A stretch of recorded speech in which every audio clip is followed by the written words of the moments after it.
This week, cops murder and humiliate strangers with impunity, Justin Bieber gets deported, and a pile of dead bodies is discovered underneath of a school. Welcome to Sick Sad World, the show that brings you the best of the worst news. This week in headlines, a New York City man was found dead in a hospital waiting room after waiting more than 8 hours to see a doctor.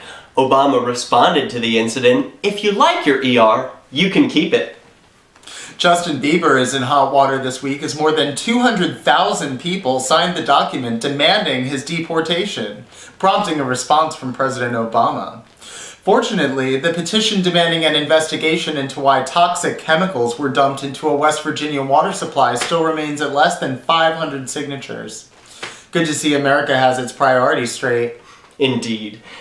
Seymour Hoffman died this week at age 46 of a heroin overdose, prompting a candlelight vigil outside his house.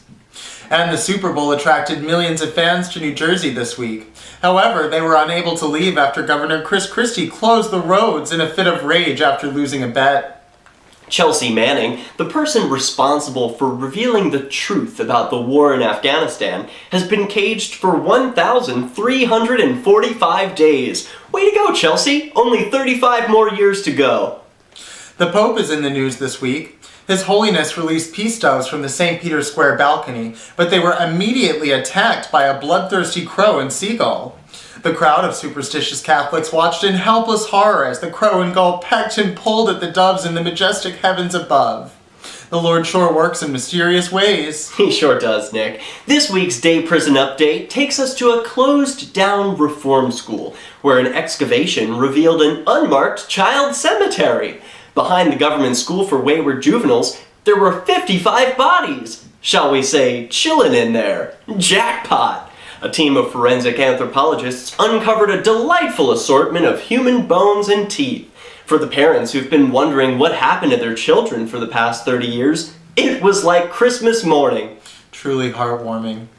And in Utah, the hot, ready-to-be-eaten lunches of over 40 weeping school children were seized right before their very eyes due to the youngsters' negative cafeteria account balances. Way to strike the root of the debt. Those hungry kids are always looking for a handout.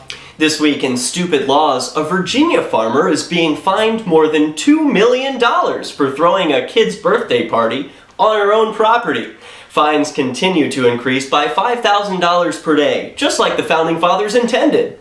For our Police State Update segment, we're fortunate enough to have two stories this week.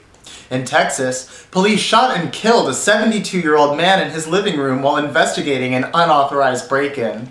After pumping 7 bullets into the man's chest, they realized they had broken into the wrong home. Fortunately, they decided not to charge themselves with a crime. Apparently, Texas is a stand your ground state, where if the police break into your home, they have the right to stand their ground. Oh, well, in Michigan, a 22-year-old girl was abducted, drugged, and raped in a hotel room. When police arrived, they accused her of destroying the hotel room and took her to jail. There, she was beaten on video, strapped to a chair, and humiliated as officers cut out her weave.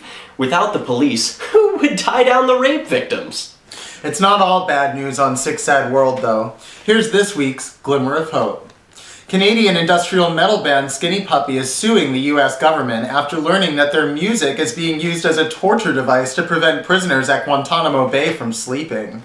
Inmates at the concentration camp report this as a danceable improvement to Metallica's earlier thrash metal, which has been used in the past. Keep on rockin' in the free world. Subscribe to this channel for more Sick Sad World. A new video is added every Monday. We leave you with the clip of the week, which comes from the Ukraine, where rebels have adopted a new strategy for fighting the empire. Thanks for joining us.